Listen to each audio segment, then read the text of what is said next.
And it's live. We live. We're live. Hola. Let's hope it works this time, because it was quite embarrassing last time when it didn't work. It died after 50 minutes. Anyway, so the agenda is first introduce yourself and kind of what roles you take. I'll go first this week, considering I kind of skipped out and let someone else go first. So I'm Joseph from Red Fox Pottery. I'm a master's researcher, parent, part-time clay person, just everything else that kind of fits in around about that. So, Corey? I'm just a guy from right outside Philadelphia that grew up playing soccer, found pottery as a joke in high school. It changed my life. Went on to get a bachelor's in fine art at West Chester University and then post-bac at Kansas City Art Institute. And then this last year, an independent study at Penn State University with Chris Staley. And one brigade 2 years ago with Potters for Peace, and then a trip by myself this time working at Poltron for 30 days in Nicaragua at in San Marcos, Nicaragua, making ceramic water filters. And then now I just left. I was supposed to go back for an independent study at Penn State and live there and work and then apply to grad schools in December. And all of that changed after this last trip, and I decided to come home and start a global organization called Clay for Water. So, Okay. Amanda. I'm from the Kansas City area originally. I went to school, got a graduate degree in Spanish, and while I was in grad school, took pottery class. It stuck. Now I'm a full-time artist. I'm actually going back to school in the fall to get a post-bac from University of Colorado Boulder. So, and I'm actually on the road right now to Anderson Ranch for a couple of weeks. And I run all of the social media for Antica and have for the past couple of years. Yeah, that's what I do.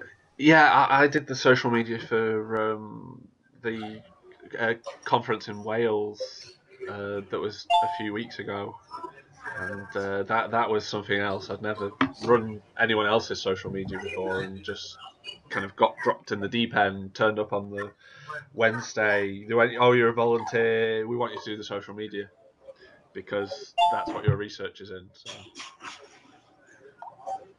Which it isn't. It's on kind of teaching how we can teach ceramics using new technology.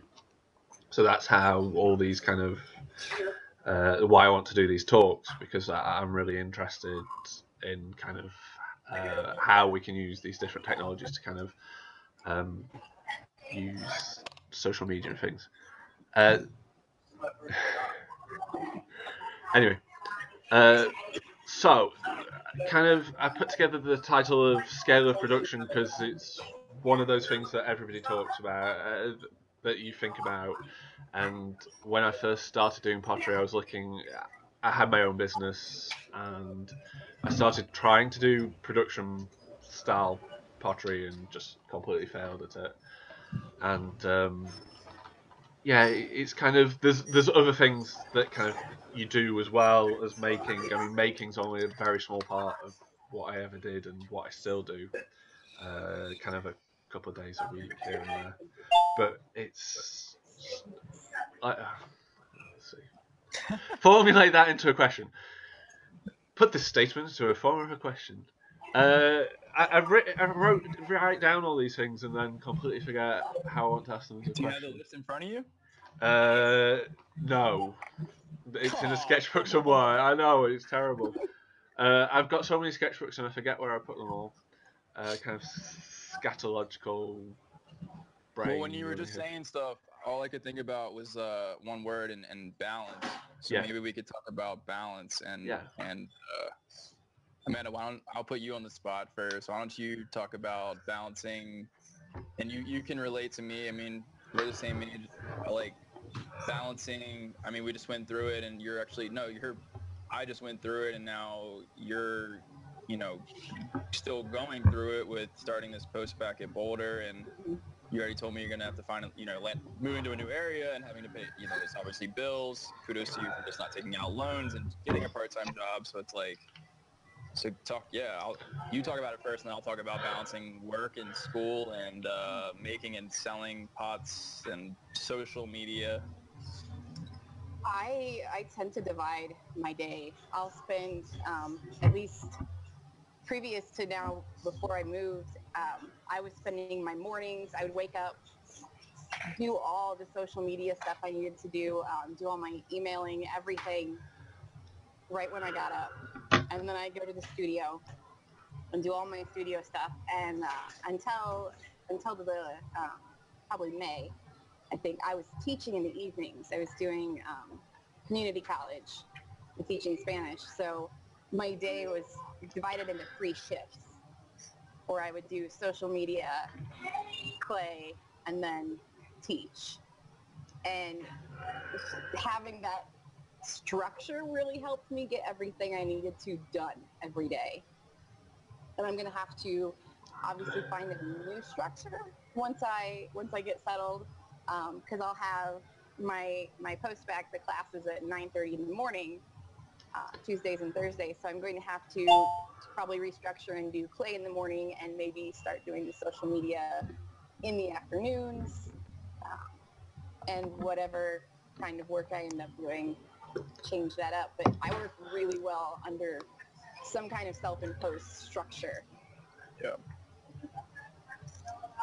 I can definitely attest to that. And normally when I'm like not happy, not confident, or don't feel like things are going right, it's normally because I've like lost structure. And looking back on things now and like looking forward too, I have to like keep reminding myself that like how important it is. And the thing that's difficult, and Amanda, you can attest to this, and I'm sure a lot of other people in the field, like it's a nomadic lifestyle. Like a lot of people normally are pretty nomadic in some way, even if it's like short-term, temporary show on the weekend in Maryland or whatever.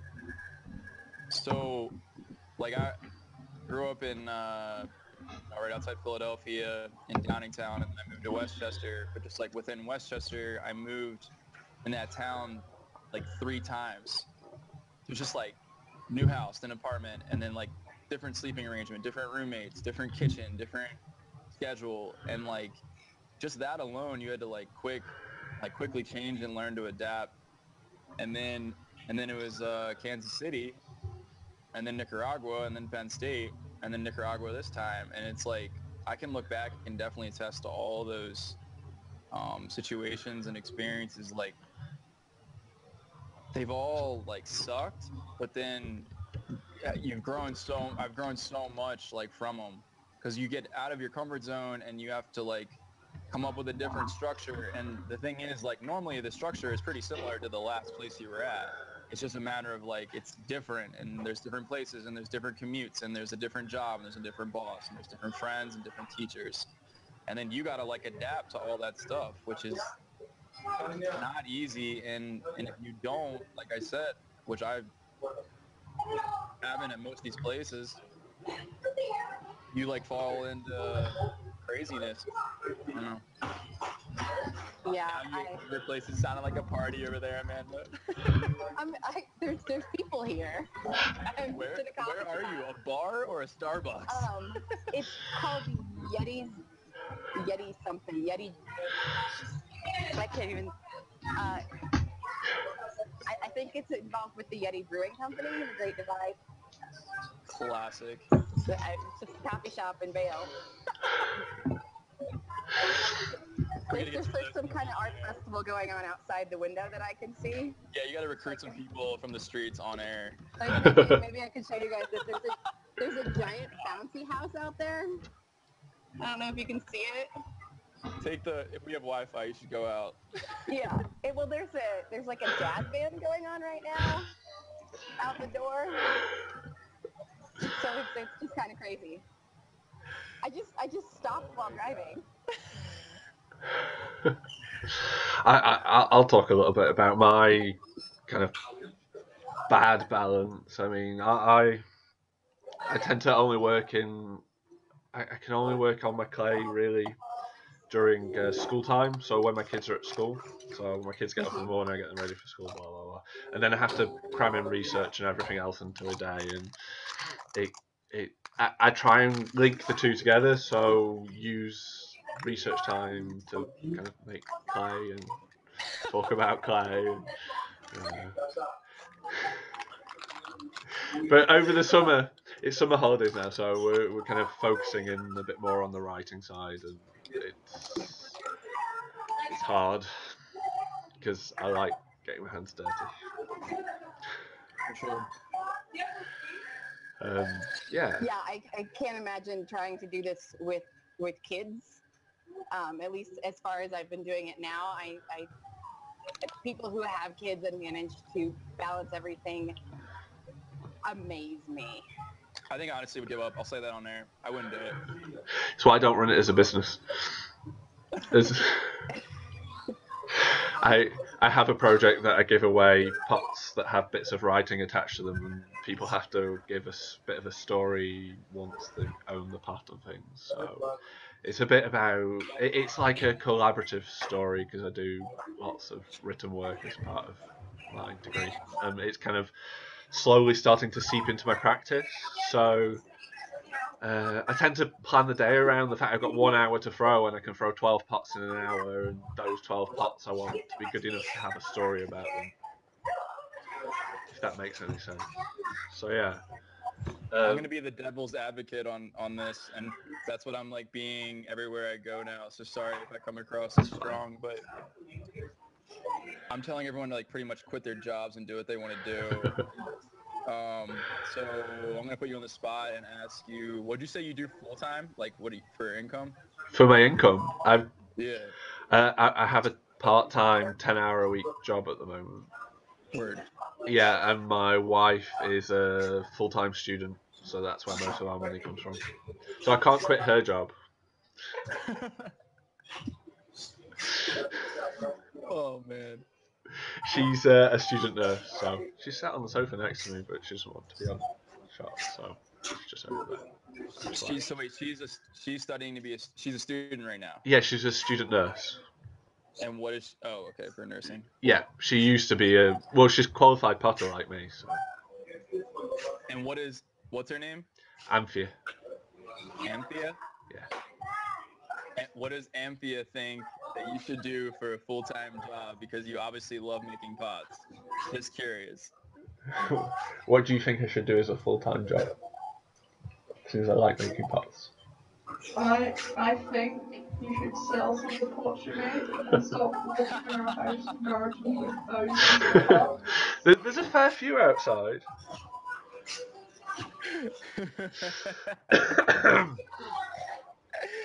And there's a couple hundred in the kitchen. So what are you waiting for? What am I waiting for? I just can't balance everything at the moment. No way. Yeah.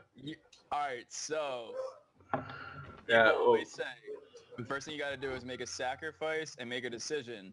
Yeah. Well. So whatever that sacrifice might look like, it might be not doing a Nerf.com interview, or it might be blowing off the part-time job, or it might be not making pots. Do one of them and go to the local anything that would possibly sell or carry your work, coffee shop or a little gallery or a little consignment shop. Or also while you do that, no excuses, get on Etsy. Amanda, are you on Etsy? Yeah. Yeah, I'm not. But there's all these other, I don't know. I have mixed feelings about Etsy, but I'd probably still be on it. But yeah, you got to. Yeah. The sooner you do that, the quicker you're going to be making pots longer and what you want to be doing.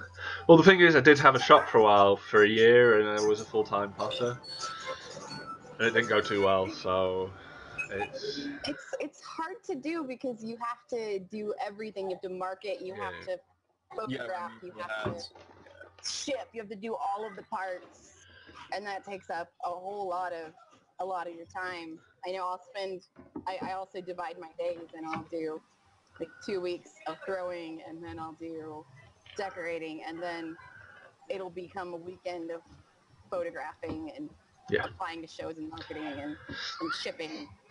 It all gets divided.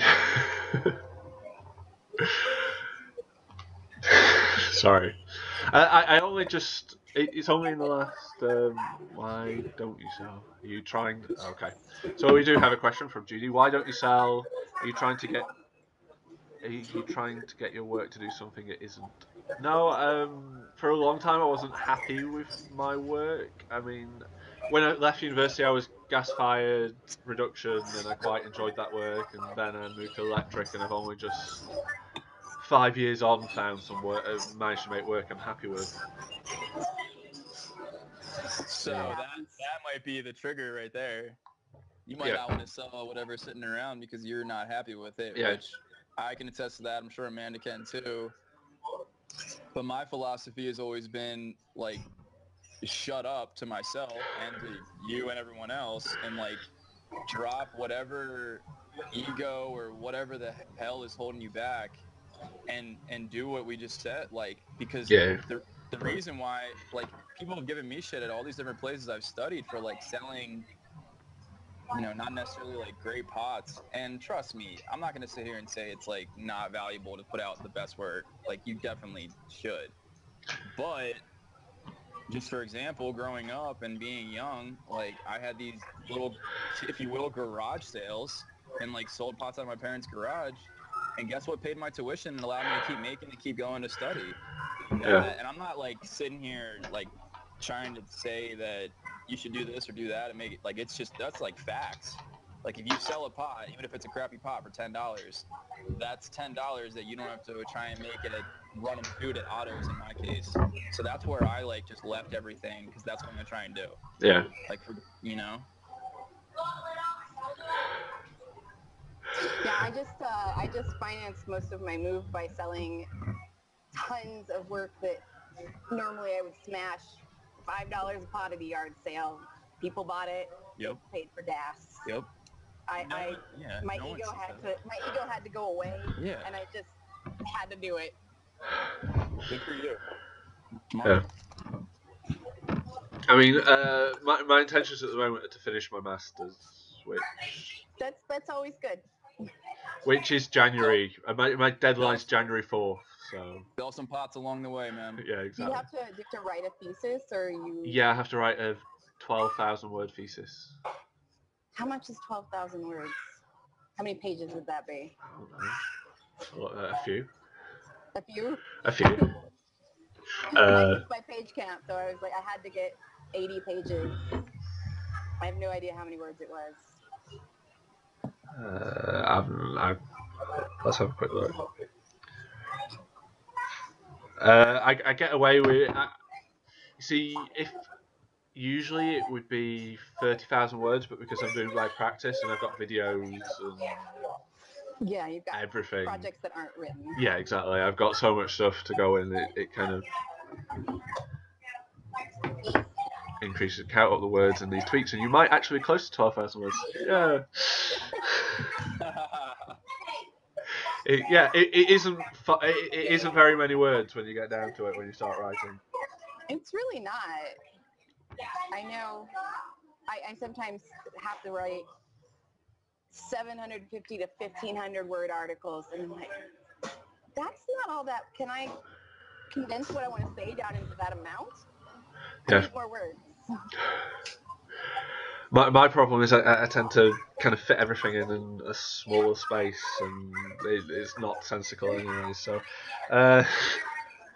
anyway, it's my brain. It's all over the place, thinking about all sorts. Anyway, back to the chat. Yeah. So water filters. I mean, that's a completely different scale for kind of making. Well, it's not one of mine, but yeah. So the cool thing about the filters is they look like flower pots, like they're deceiving. And what's really cool is like a maker is, from what I've like studied and like wanted myself, I don't know about you guys, but like that's what you kind of want within your work. Like you want to deceive people in some kind of way, and then in the sense of like people want to know like how you got that glaze or how you got that form or how you resulted in that handle or whatever. So I'm carrying around this ceramic water filter from Nicaragua, and like restaurants, sidewalks, events, parks, wherever. And people are like, "Why are you carrying around a flower pot?" Like I get that all the time. And I'm like, it's not a flower pot. It's a ceramic water filter from Nicaragua. I was just making them there the last month. And then it just leads to this whole other conversation. But like what's really attracted me with that in mind is, 5-6 years ago, I would have thought it was a flower pot too. Yeah. Yeah. And after further review and more knowledge and education about the world's water crisis, I'm like so attracted to this obviously, but the main attraction is clearly like besides the epiphany I had is like the clay. And I think that's what's also going to attract people like Amanda and yourself and so many others in the ceramics field is the clay aspect. I mean, it's 70% of the process, and it's all over the world, and it's sustainable, and like that's 3 huge things right there. And then not only that, but then like I keep joking around with my friends and my business partner about like things that like get really big or go viral or like become really successful, and a lot of times everyone's like looking at it themselves and they're like, damn, like why didn't I think of that? Play for Water is definitely going to be like one of those things. Like it's so simple. The funny thing is people don't get it yet because it's like new, and I think what most people have a tough time understanding and grasping on the thing is I'm starting a business in a global organization. When most people start a business, any kind of business, they're trying to make money, right? And they're normally trying to make money for themselves to live off of. Well, Clay for Water is starting a business, and they're sure as hell trying to make money, a lot of money, but we don't want it. Or we need to like cover operating costs and employees or whatever when we get to that point. But I think so many people are getting tripped up because I'm starting a business, but to then essentially help give back and like not keep the proceeds or whatever.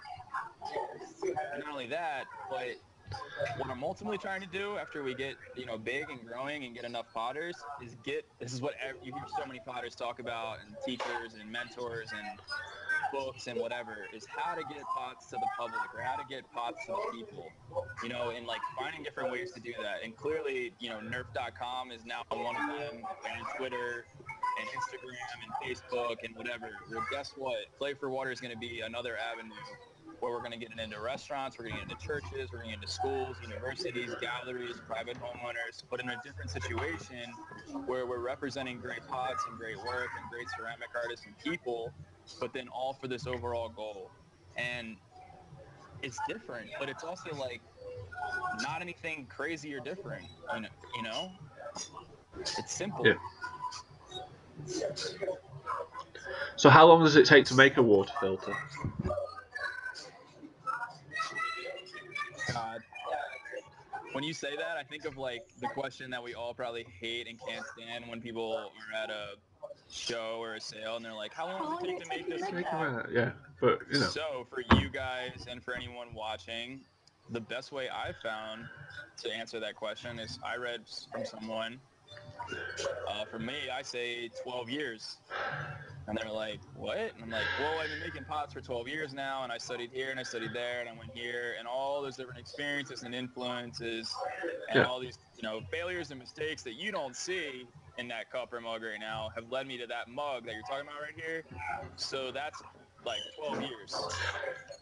And then they're just like, what? And they either kind of get it, or they're lost, or they're on board, or they're in between.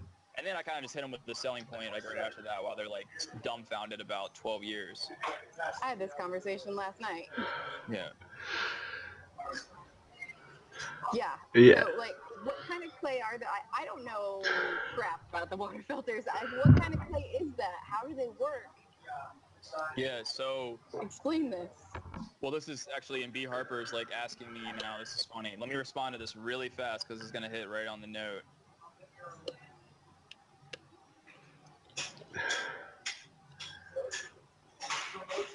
So I kind of have a Okay, so what we're getting is all these people hitting us up for filters. The last thing I expected with starting this organization in the good old United States of America, where we have so much access to clean water, I think, because I bit my tongue in California when I was saying that, and I'll bite my tongue again now, because clearly, B. Harper, are you in, is he in the United States? I don't know. yeah, Yeah, yeah. Indiana. Oh, yeah, Indiana. Yeah, so literally they've been getting emails today, and then now he's talking about it too, about filters. Like, more about filters than T-shirts or pots or supporting the cause. So this is like something that needs to be addressed in like a clear and concise way on Clay for Water. And other people, maybe you guys can help us on air with advice on how to go about handling this. And then now I'll get to your question, Amanda, and everyone else's. So the clay is locally dug in Nicaragua, but there's nothing special about the clay or the dirt in Nicaragua or in North Carolina or in Kansas City or wherever. Clay is all over the world. I'm sure there's obviously like minor defects in different, firing causes and material and plasticity and all that jazz. But as far as I know, clay is clay. It's really, you get your clay and then it comes down to getting the right ratio with the sawdust. And then once you get the right ratio and you get the proper flow rate, then it's getting the right ratio, which is going to be really similar to the 2%, I would imagine, but to the silver, and then, testing after that. But all it is locally dug clay from wherever you are, and I got to clearly probably start making these things now. This is like not ridiculous, but just insane, like the last thing I'd expected, but needs to be addressed. Locally dug clay, 70% clay, and then within that mixture, though, this is going to rock a lot of people. You got to have 25 to 30%, or maybe a little over 30% sawdust. So it's 30% sawdust and 70% clay in your mixture. And therefore, if there's any throwers out there, I don't know if you guys have ever thrown with clay and sawdust, but good luck. No, you don't throw the water filters. The water filters are pressed by a Kind of figured they were. by a hydraulic press or a man press or whatever kind of press. And then there's flat bottoms and there's round bottom filters, and there's all these people arguing about what's better and who's right and who's wrong, which I think is stupid. Yeah. We're trying to help the clean water crisis, not who's right or who's wrong or me. This has nothing to do with us. If I wanted to start an organization, I would call it Corey Johnson for Water.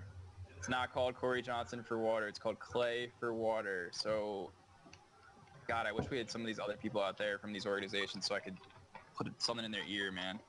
Like, wake up. It's to help people for water. Like, I don't care if it's flat bottom or round bottom, if you're black, white, purple, or yellow. Like, let's help people. It doesn't matter. Filter water. That is. Yeah, that should be everyone's overall goal. Like, so what happens is 70% clay, 30% sawdust. You fire the pot. That could probably, you got to tamper with too with your kiln and wherever. But in this case, it was wood fired in Nicaragua, and God, this is hard to read. It was fired for an 8-hour cycle, held at 800 degrees Celsius for 1 hour in the last cycle, and then it's cooled, overnight and the next day, and then they come out and we test them to see, like, just like pots, you like knock them to see if they ping, and then if they ping and they don't have any like overall issues with them, we fill them all up with water and we test their flow rate over an hour, and if they yield between 1 and 3 liters of water, then they pass the flow rate, and if they are under 1 or over 3, they don't pass the flow rate. If they pass the flow rate, the last step is liquid colloidal silver is added to the pot. So it's 2% silver, like liquid silver, just a small amount like 2 milligrams, shot into 6 ounces of water, hence colloidal then, and then you just brush it on with a paintbrush to the inside and the outside of the pot, and that's it. And silver filters out some of the The silver bacteria, is a huge killer of the bacteria, but what happens is, like when we fire our pots or when we fire these pots or any other pots, there's like pores, when you bisque fire, like glaze is what seals it, or terracage, or whatever, low firing techniques that you use, burnishing. Well, these are like not only just bisque fired, but they're 70 or 30% sawdust too. So the sawdust burns out, which creates even more pores. The pores are not like straight holes though, They're like jagged, like throughout the whole clay body. And the pots are like 13 or 14 pounds wet when we make them. And then when they're fired, they're probably like, I don't know, I didn't even weigh the one I have. It's probably like 6.5 or 7 some pounds, somewhere around there, maybe even lighter. You fill it up with water, and then like the water tries to seep through, and it like tries to seep through the pores, and they're jagged. So the bacteria can't like get through the jagged pores, and then also on contact, whatever the bacteria is in the water is getting killed by the silver that's on like the surface of the inside of the pot, and then whatever else is getting through, and then whatever gets through is killed on the outside of the pot, and then that's how between the two it's such a killer. Neat. Like, I mean, I'm from the Midwest where it floods a lot, so we've had a lot of boil orders. A lot of, and yeah, having been in South Africa and Mozambique where you just can't drink the water. The idea that you can make something that's actually kind of simple is really cool. So do you ever have a problem sourcing the silver? That's going to be the big ingredient that's like the import, or the thing that we got to import, and the biggest cost, but it's obviously like not that much. Like it's the biggest cost, but not on like a large scale. Honestly, like once we raise a bunch of money here in the United States and around the world to like for Clay for Water, then to put like our plan into action. And I actually already have a relationship with Filtron, so I can go work there and don't have to worry about setting up a filter factory, so don't need as much money as I thought I would. We can start, making these filters, and then what I'm really worried about actually is distribution on that end, because there's a value system there just like there is here, and you can't give people anything for free in life. I don't care if it's water or money or clothes or food or whatever. Now that's with like extreme situations or emergencies aside. But the reason I say that is because you just make them more dependent upon whatever you're giving them, or more dependent upon the source. So I'd love to sit here on air or in front of all these different places that I'm about to go for Clay for Water or get interviewed by, and say, I'm trying to raise a bunch of money to go make a bunch of filters to then go give a bunch of filters out. No, like at all. I'm trying to raise a bunch of awareness, and then with that, raise a bunch of money, and then go to Nicaragua first, since that's where I know. And like I said, I don't have to start a filter factory, so I'll be pretty much, buying the filters at bare minimum, or helping expand upon the factory to make us more productive. But essentially, we were producing 600 to 1,000 filters a month, and the owner of the shop told me that we could be producing 3,000 a month. He's just not operating at full level of capacity, because he doesn't, it's something they're doing out of the kindness of their heart, to employ people and give filters out, and then distribute them to NGOs, which are non-governmental organizations, which brings me to what I'm talking about, distribution. NGOs will raise a bunch of money, and they will get a bunch of filters, and they will hand a bunch of them out. And then you'll go into some of these villages or some of these houses, and you'll see people using them as trash cans, or things to hold shelves, or seats, or a flower pot, or whatever. So people are asking me, how are you going to pay for your bills? How are you going to start this? How are you going to run your business? I don't give a shit about all of that. Yeah, I give a shit about it, but that's my least concern. because after being where I just was, I know once we raise a bunch of money and this thing blows up, that's going to be our biggest issue. But no one over here, you know, can really relate or understand to that. And honestly, I can't either. And I've been there because it's just like, I don't know, if you're dying and you don't have clean water to drink and you have other priorities or issues, whatever they may be, like I don't really know how to fix that, to be honest. And I don't think that's really my job or concern, but I am really interested and would love to talk about distribution because I'm still working on that, but my best plan and one of my heroes is Bill Strickland. And I think he's got it down to a science in Pittsburgh. And then now they're blowing up all over the country with Manchester Craftsman Guild. And that's what I essentially want to do in Nicaragua and then have that linked to or related with the filters. That's what I'm dreaming.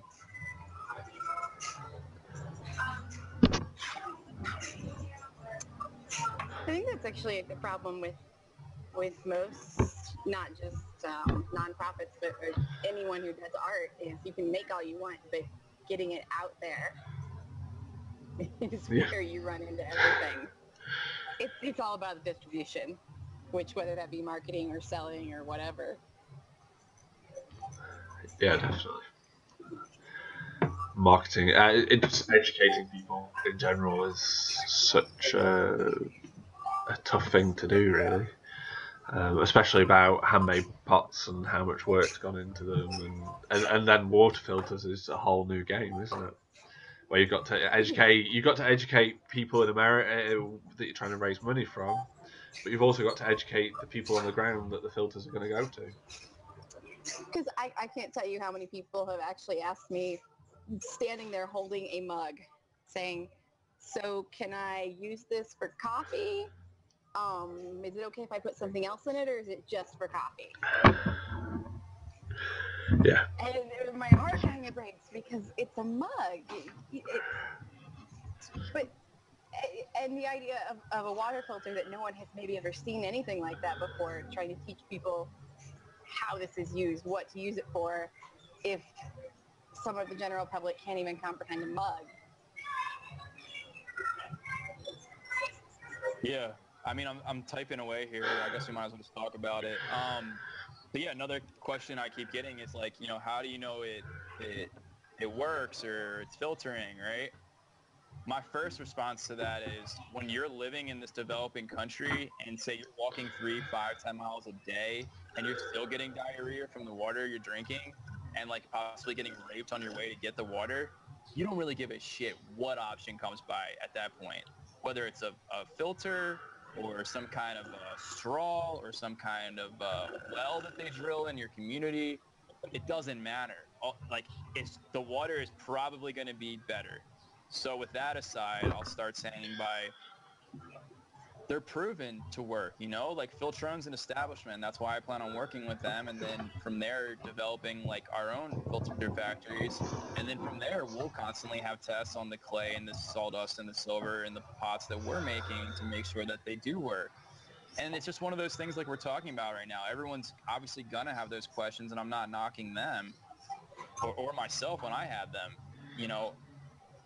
It's just something new and different. And the thing that's funny is people are so goddamn scared of change and live their life in fear, especially in America, I can attest to that they're like, what do you mean a flower pot can filter our water better than the water bottles we're buying at Walmart or our tap water that might have fuel in it now or whatever gases in it that people are lighting their tap water on fire from Pennsylvania and even higher than that down to Texas and everywhere in between because of fracking.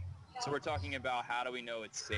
How do we know, like I said, our tap water is safe nowadays with the country we're living in and the tap water we're drinking? We don't.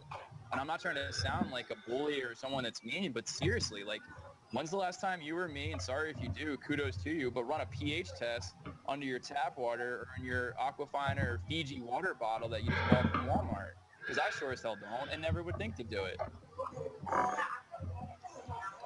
We've got that problem around here. We're one of the test sites for fracking in the UK, and it's awful. It is. Thankfully, the council keeps seeing sense and completely turning them down on every application. But the problem is central government wants them to have the ability to frack wherever they want, and it's only going to last so long before they start fracking the north of the country, because there's nobody here. You see, we're not here. My family aren't here. There's nobody here. They can frack all they want. You see. They've called the Northwest a desolate wasteland before. You know, there's only about 5 million people living here. They want to frack the whole area. Money, that's why. Oh, I know it's money. Yeah. People with the money are the ones that are fracking, and they're paying the politicians to keep fracking. Yep. Thankfully, Lancashire County Council keep saying that the money they're paying them isn't enough. I guess that's the overall message. We want more millions. It's always about money. Oh, I know. I can tell you that, like, seriously, it's ridiculous how many freaking questions I'm getting about leaving Penn State and, like, not going to grad school and not, like, getting this, I'll just cut to the chase, safe freaking route or income. Safe route?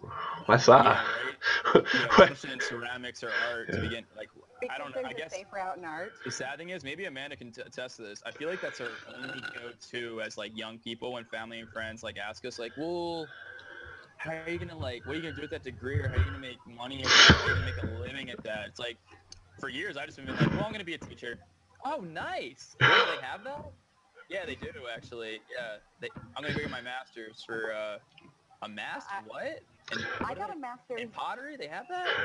I got a master's in Spanish literature, and people were asking me, what are you gonna do with that? I'm like, teach, translate. There's 100 things I could do. Yeah, but what else do you say? Now I'm telling people change the world, and they're really asking questions. Then I go and do art, and they're like, but you have a degree in something that would pay money. And I'm like, 10 years ago you were asking me how that was going to pay money, so screw you. There's always going to be naysayers, and there's always going to be questions. I'm just trying to, like, figure out how to, like, properly deal with them without, like, ripping their head off. I just tend to shrug at people and go, I don't know. Just like, I really have to pee. Nice meeting you. See ya.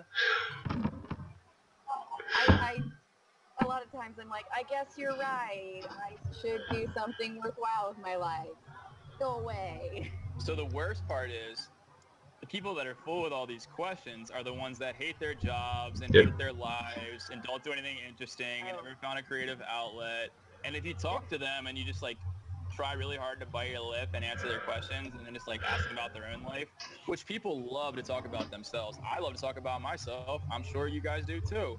So just start asking people about my favorite question is, what would you do if money, like, wasn't an issue? Like, what's your dream job? And people are like, oh my God, no one ever asked me that. And they're like, I want to be a dancer. And I'm like, but you're a banking agent or accountant? Like, how do you feel about that? And they're like, I hate it. I hate my boss over there, blah, blah, blah. And I'm like, oh, now I'm starting to see the core of you and the truth. Like, you should quit your job today and go start dancing. And then I walk away and just kind of put the seed in their head and then hope that maybe they do it. I get a lot of people who tell me they're very jealous of what I do, and I'm like, okay, that's very, very nice. Why are you telling me this instead of going and doing what you want to do? My granddad always said just to do whatever you love, but then to me he used to turn around and go, but you need to do something that earns some money. Yes. Until he's right. We talked about earlier. You got to go make some sales. Yeah. You made the pots. But he changed his mind about pottery and kind of said it was a craft and that it was kind of worth it when he tried it for his 75th birthday last year. Yeah, well, that brings up a whole other conversation about craft and fine art. But guess what, everybody? It's craft. It's fine art. It's also a ceramic water filter, too, that's going to change the world. So let's throw that into the conversation. I'm sure a lot of people are going to get tripped up on that one. They already are. Well, he means craft as in a trade, because he's a master bricklayer. So yeah, no, I get it. So it's a job. He sees it as that, but. The funny thing is, in Nicaragua and other developing countries, I love this.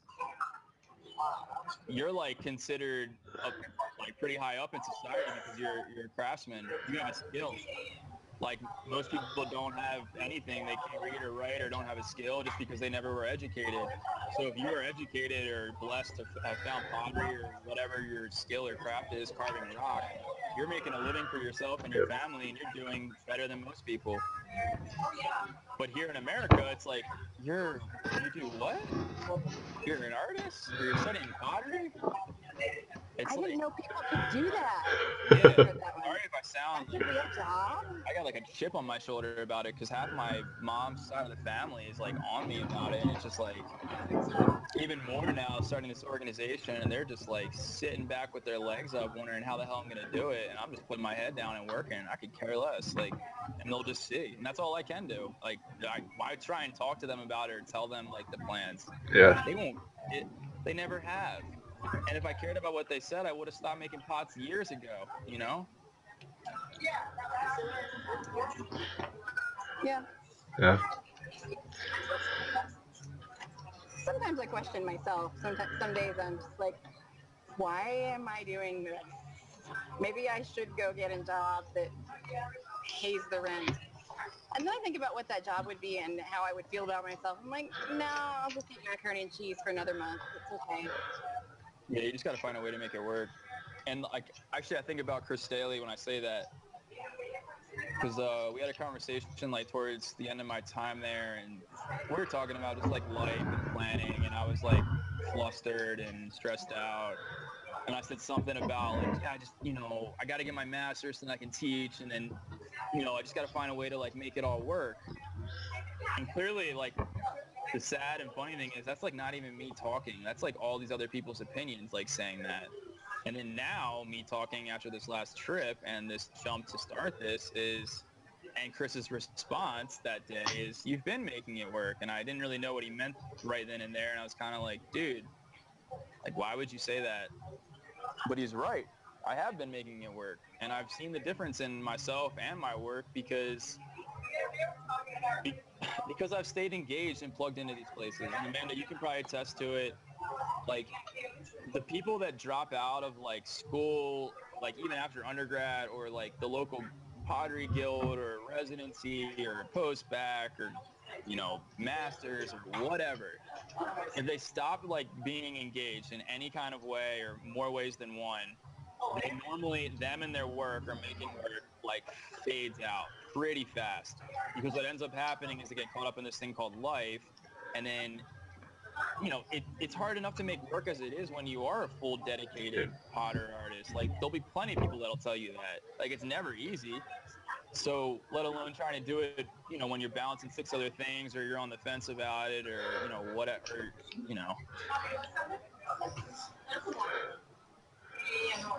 Yeah, never give up, Joseph.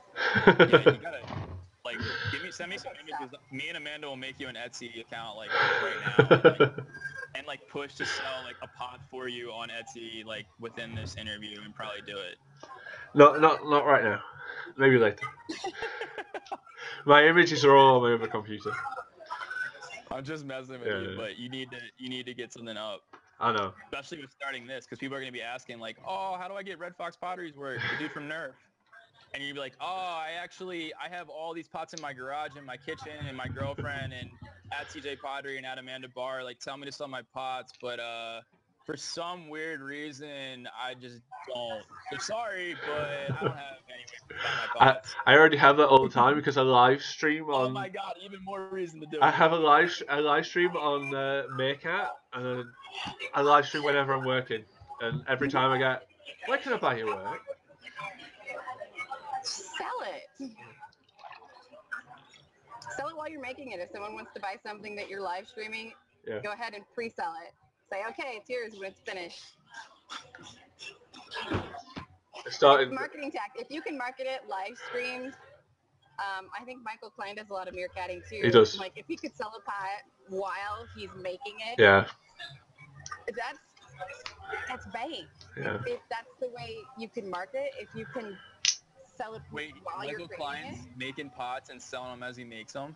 Well, I'm pretty sure he's probably sold at least one thing while making it on Meerkat. I know I've done it on Instagram where I've been in the process of something and someone's like, how can I buy that? We were just talking about that, me and my agent, but that's like, I really like that because I'm starting a YouTube thing soon. So I'm going to like start pitching that, be like, oh yeah, by the way, this mug that was made during this episode is now up for sale. Like, Because then you don't have to do all that Yeah. back end marketing. You can just, not only that, but that's like Be creating done. different marketing every time. yeah, it's, I It's mean, easy too once you start doing it. if that's the way you can market, it's almost the best marketing because it's the simplest marketing. Carol asks, do you have an agent? You have an agent? Where do we all get agents? Are You you? want an agent? No, CJ. She has an agent. Okay, so I put the little like background story. So my agent, no, she's not my agent. She's my business partner, and her name's Elizabeth Fedora, aka Liz. Everyone that's going to get involved with Play for Water will see that when they go to our website, or when they hear me talk, or when they contact us for any kind of problems or information for the website, or posting work, or dealing with artists or contracts or whatever. Liz is the shit, really, but Liz is the girl. Liz I grew up with my whole life, really. And she went to my elementary school, she went to my middle school, and she went to my high school. And I never really was like friends with her, just kind of like knew of her. And Liz reached out to me maybe a year or two ago about buying work. She bought some of my nice pots, and she has experience starting up small businesses and organizations. And I think she studied to be an not accounting. I'm not going to say anything. I forget what she studied for school. But regardless, she is phenomenal at business, organization, which I am not, legalities, running an online mobile store, contacting people, getting shit done, which is really important to me. And today I just realized that her and I have the same passion and love and desire for this company about marketing and advertising. So a lot of the money that we make or have on the side in the beginning are going towards marketing advertising. We've already done 2 posts that we've sponsored through Facebook to get at the top of you and everyone else's newsfeed. Yes, that's what it does. And yes, you can do that if you didn't know.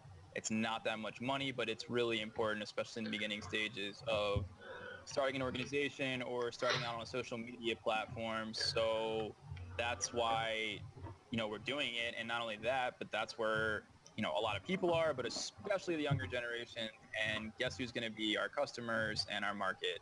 The younger generations in time, especially as we get older. So even more reason to be representing those platforms. And really, what I think it's ultimately about is, besides the overall cause in our case, or your product or your marketing or whatever, is your engagement with the consumer and your customers. So I think what's really important to me and Liz, and we've been talking about it with other people, is how to get our followers more engaged, whether that be like contests or giveaways or YouTube videos to like help. Like when I start these YouTube videos for the first time, I love teaching, so why not teach? So on the first episode, we're going to do like a beginning. It's going to be called like, I don't know, the opening or the beginning or something like that. And it's going to be like, hi, I'm Corey Johnson. I started Play for Water, blah, blah, blah. And then we might teach how to center. 2 or 3 different ways how to center a pot, and then give like a quote of the day and what's going on with Play for Water. And that'll be our 2 or 5 minute episode. Yeah. But like, that's a way. There's 3 or 4 different ways that we touched on just in that YouTube video then that like we got engaged with, 4 different people. Someone who knows how to make pots, someone who cares about the clean water crisis, someone who doesn't know how to make pots, who wants to learn how to center, and someone who heard about Play for Water in the Daily Local or on Instagram, and so that's what we're interested in. Like, and Amanda, that's what I'm telling you on air, and we've already talked about, that's what we're going to team up to do. You and me and Karen Bresson, who's managing Potters for Pieces social media websites, and she's actually in Arvada, and then now my studio is at Arvada Ceramics Guild, so it's amazing how things work out. But yeah, me, Amanda, and Carol are going to be the beginning stages of like the dream team and blowing up Clay for Water on social media and really like putting us behind and using all of our different backgrounds and assets to like really build a brand like on these platforms. And what's tricky, and Amanda, you know this, is they're all different. You have to like change it up from post to post, from platform to platform, from, you know, different interactions, different times, different days, you know, different seasons, like whatever, to engage with your community and your following and your, you know, your audience. So. Did you have any other things you wanted to specifically talk about, Joseph? Um, Getting off onto tangents. Part of it is I just want to see how it works and see how the conversation naturally kind of develops. But is there anything you want to talk about? I mean, part of the thing is that we open the questions up to the audience if they want to see too, but I don't think there's anything. I haven't missed anything. I mean, Corey just answers anything as we go. Yeah, I'm just thinking about like scale of production, and what he was just saying with the social media is that at least at NCECA we have a team now. Yeah. And I was just having this conversation this morning with the people I was staying with in Denver, that having different team members focus, because I have someone that's doing, Tim C is doing Facebook, and Habib Al Sayed is doing Twitter, and I mostly just do the Instagram. And having those people that focus on that different aspect for an organization that large is really, really helpful, because then I don't have to change gears. Yeah. Which individually, like I mostly, for my own business, I mostly work on the Instagram for mine and just kind of prompt it to go to my Facebook and Twitter, and don't really kind of work individually on those as far as my business goes. Like I'll do my own posts personally, but for business, I chose one and have it post to everything else. Yeah. But it's been really nice to kind of broaden the horizons of a larger organization like NCECA, to have a different person working on each platform and just not trying to do everything at once, having them to focus and say, you know, just take care of this one thing, and then we can be consistent. We can all discuss and have a plan, a game plan of a voice that we want to follow, but also be able to concentrate on our individual kind of talent and skills. It's the last month of having an actual team has been kind of. Yeah, what's the team, or like how do they? Who's the team? How do they handle it, or like how do they cover it all? So Cindy Bracker, who is the actual communications director for NCECA, runs the blog, and I'm a social media director, and I kind of coordinate all of the social media, but I mostly do the Instagram. And then I have two other team members who are volunteers, and one of them does the Facebook, and he takes care of all of the requests to join the group and posting information that we need, posting rules, moderating things. And then we have someone else on Twitter who is engaging with people, answering questions, retweeting information, like say Carol on Musing posts something like a job or a residency. Eva might retweet that from the NCECA account to get that information out to our audience as well, which kind of loops back to Musing's following. Maybe gets her more followers, maybe gets us more followers. And I can't pay attention to everything at once. So having someone else that can focus on each of those aspects is really, really handy. And they know the platforms well enough to just run it without a whole lot of supervision. And we Skype in once every couple of months or so to just, if they have questions, if they have thoughts on things that we could do to help further the ideas on that platform. Like Tim keeps coming with all these ideas for the Facebook group of things we could do, like profiles, and he has all these ideas, and I'm like, yes, please develop that further. I like it. Or that's really not something that fits in our little niche that we're working on. It's made the scale of how I was working with the social media a lot easier Yeah. to have that focus with everybody. Makes me happy. They get a lot of emails from me just saying, like, I love you. Please keep doing what you're doing. Yeah, I know what it's like. Like I say, I did the Instagram live from this ceramics festival, and I just didn't know whether I was coming or going. I just constantly had a camera in front of my face going click, click, click, click. Yeah. This is me at NCECA. I'm like, no one sees my face. I just got my phone. I had I got there and didn't have a name badge the first day at Milwaukee and needed to get into an expo. And the security guard, I told him I was press. I was doing social media. And he goes, well, where's your camera? And I'm like, I'm the Instagram person. And he almost didn't let me in because he didn't believe me because I didn't have a real camera. No, this is my camera. This is what I do. I believe that. There's this big burly security guard guy who's like, do you need to talk to someone in there? Do you believe me? And look, I have the account.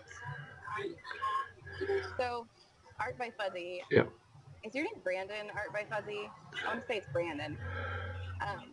One person operation, do you think it's better to do one platform really well or try to do a little bit on each one?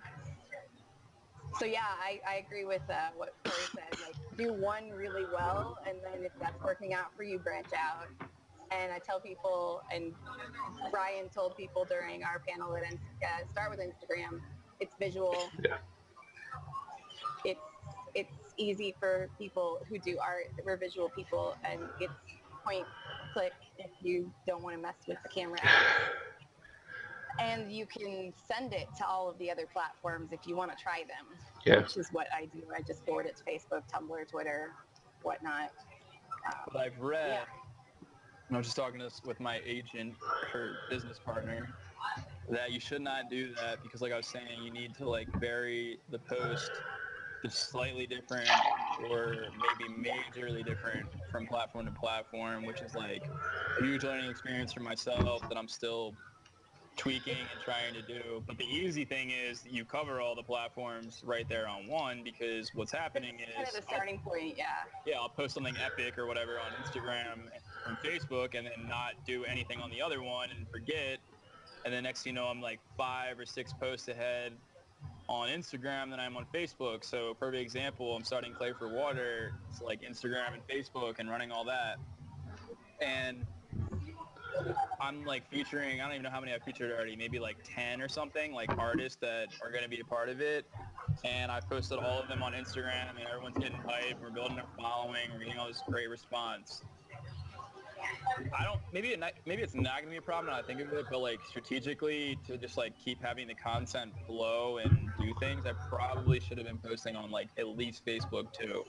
If not, I mean, I just made the Twitter today because I realized we didn't have one. Like, you have a different audience on a lot of the platforms. Doing all these different things to try and start a business and like cover legality things first and foremost and trying to make sales. The last thing you're like, it's like forgetting the brownie or something for lunch as you're going out the door for work. You're like, oh shit, I forgot to start Twitter or Play for Water. And I'm like, oh crap, I'm doing this Nerf thing that's like revolving around Twitter. And it's gonna look really bad if I like I'm starting this organization, I don't have a Twitter account for Play for Water. I mean, kind of like you saying like, oh, I make pots, but I don't have anywhere for you to buy them. Yeah. It's like, what? Yeah, with social media, the audience is different on the different platforms, so it's kind of nice to have all that information filter out because you are going to hit different people. But then the people that you do hit the same ones, it is nice to also have slightly different stuff. So I do separate Facebook and Twitter as well. Like I post unique stuff on both platforms, but I still disperse the Instagram to all three because there are people who aren't on Facebook or Twitter or Instagram that would only see it on one of those. Oh, for sure. That's why you have to do it. Yeah, so I kind of do all of it, but I think if you are just starting out, just doing the Instagram and then tag it all Yeah. is a really good way to start Yeah. without getting overwhelmed. Yeah. It's like, oh, I have to do everything. Yeah, you can scale it back. Yeah, because you'll Simple, see. and then scale up. Yeah, you'll have like 500 followers or something on Instagram, and then you have like 20 people that like your page on Facebook, and like one that likes your post on Facebook. And then you put the same post on Instagram, and you have like 200 people like it, and you're like, what the hell's going on here? And it's like, well, they're different platforms with different audiences, and I really can't wait to like as we get bigger and bigger as far as our followings on these different platforms to like really learn and just like reading books about it because there's plenty of books out there. But what's cool is so many people aren't good at it and they have no idea what they're doing. They're good at it, aren't really that good at it. Like, yeah, they are, but like they're not any more experienced than you or me or the next guy. They're just been doing it a little bit longer. So it's like, get on there, study what they're doing, study what other people are doing, read books about it, and then apply it to you and your content and your product and come up with creative ways to do it differently and better and, expand and have it on different platforms. So if you're rocking Instagram, Nerf, and Twitter and Facebook, maybe someone will catch you on Twitter, from all those. Yeah, I have different audiences on all of them, and almost a different personality on some of them because Twitter is so short, and I tend to get really snarky when I'm only given a short amount of space, and I get really long-winded and ranty on Facebook when it comes to like articles about politics. Brian totally knows what I'm talking about. We're chatting about it now. We get really politically ranty. But Instagram tends to be it's so visual that it's mostly just nice, short things. So people see which part of me they want to see. They choose which platform to follow. So even more reason to be on like Sticks. Yeah. Yeah, I do like a mobile live stream with Meerkat, and that's my most engaged audience by far. I have so many people that will come every time I throw, and throwing's not that different every time I throw. And they'll come every time and ask questions, and they're still engaged and involved. If you're just beginning, or even if you've never done it before, it's fascinating to watch. It is. I mean, I've gone to a workshop and just watched somebody throw for hours. I know how to do it. Yeah. It's kind of neat. Yeah, two words on that note or that topic. Hey, Umi Hori. Yeah. Or Hore, whatever. Like, I don't care if you're just starting out or you're okay or you're amazing. Like, she continues to be like the best person to like think of new ways, and that's what I'm saying by like all of us need to like study her and like get some kind of influence and then warp that into like our content or our work or our product or our site or in our platforms, because like it's right there, man. It's just a matter of like doing it, or it's actually no different than making pots, trying it, failing at it, and then, in time getting better and succeeding. Like, but I'm sorry, I'm going to keep preaching about, like I said earlier, like, don't tell me or the next guy that you can't do it, like anyone, I'm saying, because it's bullshit. Like, you're just saying you can't do it. You're just saying you can't do it, whoever it is, because you don't know the platform or you don't know the content or the media you're posting. It's not that you can't do it. It's that you're choosing not to do it and not to learn or grow upon it and get better. And really you're hurting yourself because you're not going to be on that platform then, and therefore you're going to be working a 9 to 5 like everybody else. or you're going to be working a part-time job to pay for the bills when really all you had to do is take a picture of your pot in the studio that day and post it on your 5 different platforms and potentially make a sale that covered your costs instead of working that restaurant running job.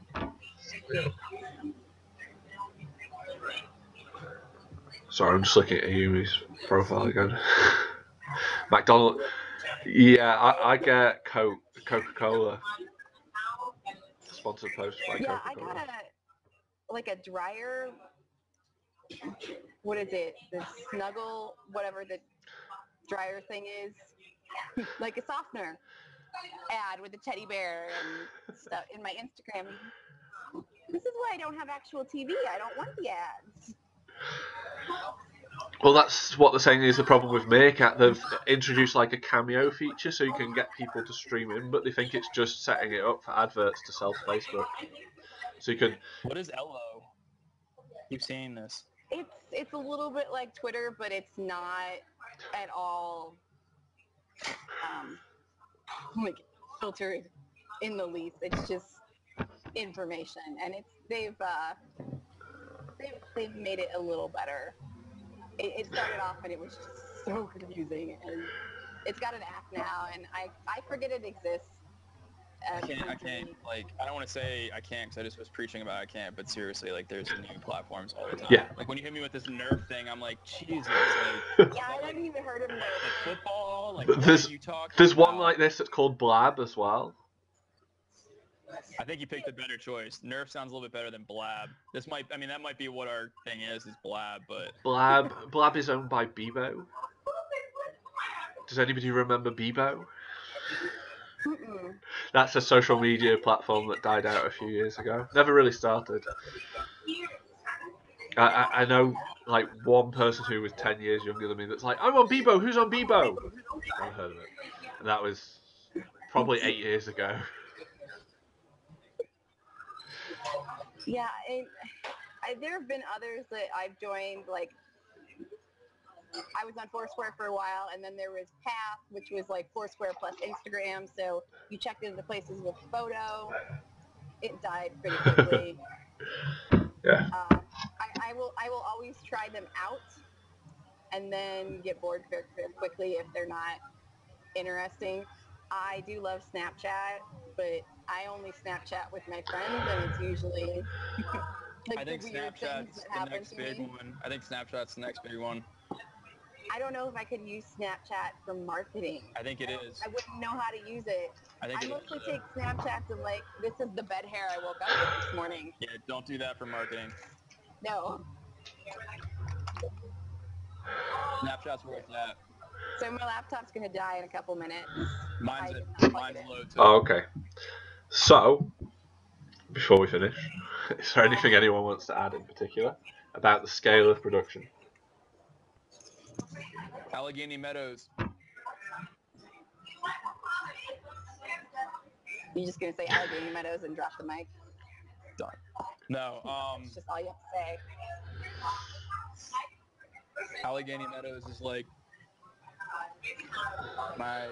one of my mentors and inspirations and like questions about like how do you do that.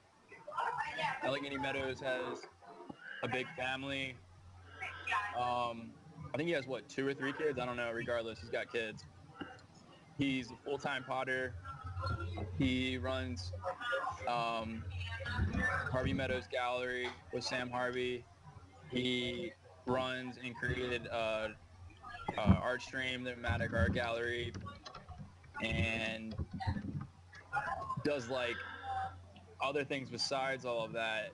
And it's just like I said, how do you do that? So when it comes to scale of production, I would have to say him because he's like producing, but on like, and we've been talking about nothing but platforms. I mean, yeah, social media based, but he's producing and like being successful and just straight up doing it. Like, you know, what I just said, 3, 4, 5 different platforms, being a dad, being a potter, being a mentor and a teacher, running Artstream and running Harvey Meadows Gallery with Sam Harvey. It's like, Yeah. I mean, that's, to me, that's, I don't know how you do it. I don't know anyone else that's doing anything like that and surrounding. Yeah.